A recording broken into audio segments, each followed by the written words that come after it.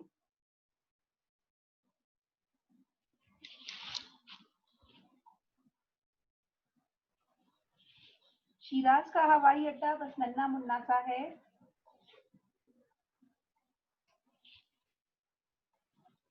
حقیقت یہ ہے کہ شیراز کی دھرتی پر قدم رکھتے ہی اس کی قدامت اور عظمت کا احساس شروع ہو جاتا ہے۔ قدامت یعنی قدیم ہونا۔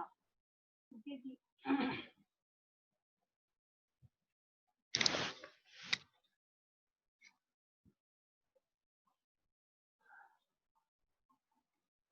قدامت و عظمت، پرانا اور عظیم ہونا۔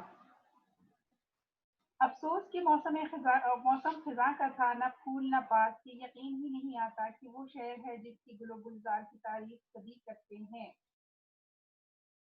گل و گلزار، پھولوں اور باغوں کی تعریف۔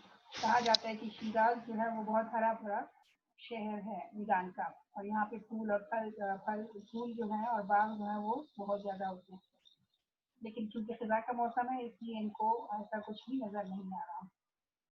ہمارے ساتھ کچھ امریکن ٹورسٹ بھی تھے، معلوم نہیں ان لوگوں کو یہاں کیا ملتا ہے، نہ زبان سے علاقہ نہ ادب و تہذیب سے نسبت، بس ایک کیمرہ لٹکایا، میم کو ساتھ کیا، جہاں کی تعریف سنی ادھر سدھار لیے۔ ہمارے ساتھ سامان کا کڑاک نہ تھا، یعنی جنجال یا زیادہ سامان نہ ہونا، بس سواری کی تلاش تھی، ساتھ ہی میک ڈیول ایجنسی تھی، شیراز اور اصفہان میں اور جگہ بھی ہوگا، یہی ایجنسی ٹورسٹ بیورو کا کام بھی کرتی ہے۔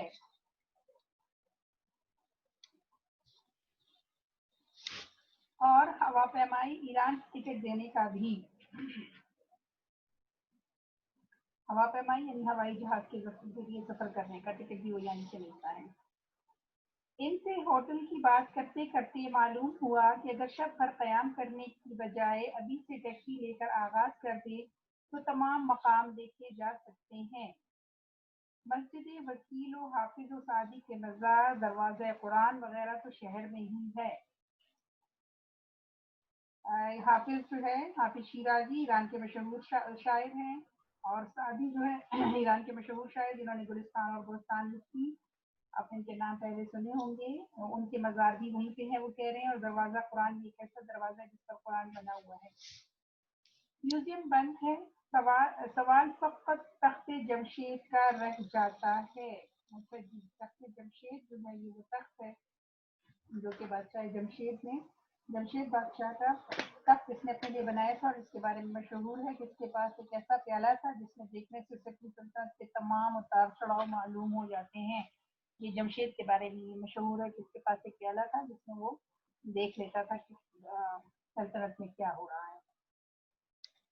وہ کہہ رہے ہیں کہ یہ جگہیں یعنی مسجد وکیل، حافظ و سعدی کا مزار اور دروازہ قرآن تو شہر میں ہے، لیکن تخت جمشید جو ہے وہ تھوڑا سا دور ہے، لہٰذا اس کے لیے سوچ رہے ہیں کہ جو 60-70 میل کی مسافت ہے۔ میکڈیول ایجنسی والوں نے کرائے کا لمبا چوڑا حساب بتایا جو امریکنوں کے حساب سے ٹھیک ہی ہوگا۔ پھر وہ اصرار کر رہے تھے کہ پہلے تخت جمشید جاؤ، شہر میں کیا دھرا ہے۔ ادھر اپنا دل تھا کہ حافظ اور سعدی میں اٹکا تھا، یعنی ان کا دل یہ چاہ رہا تھا کہ پہلے ان کے مزار پر حاضری دی جائے، لہٰذا ہم نے ٹیکسی لی اور سیدھے مزار حافظ کا راستہ لیا کہ وہی پہلے پڑتا تھا، یعنی راستے میں وہ پہلے آتا تھا۔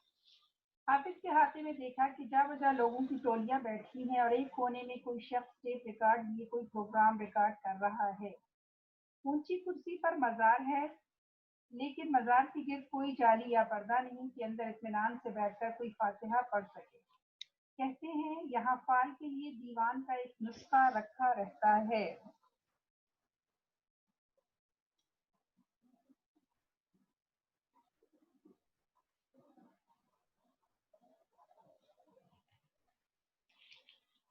ہمیں نظر نہ آیا، لڑکے لڑکیاں تفریح کے موڈ میں گھوم رہے تھے۔ ہم نے دوسری سے فاتحہ پڑھی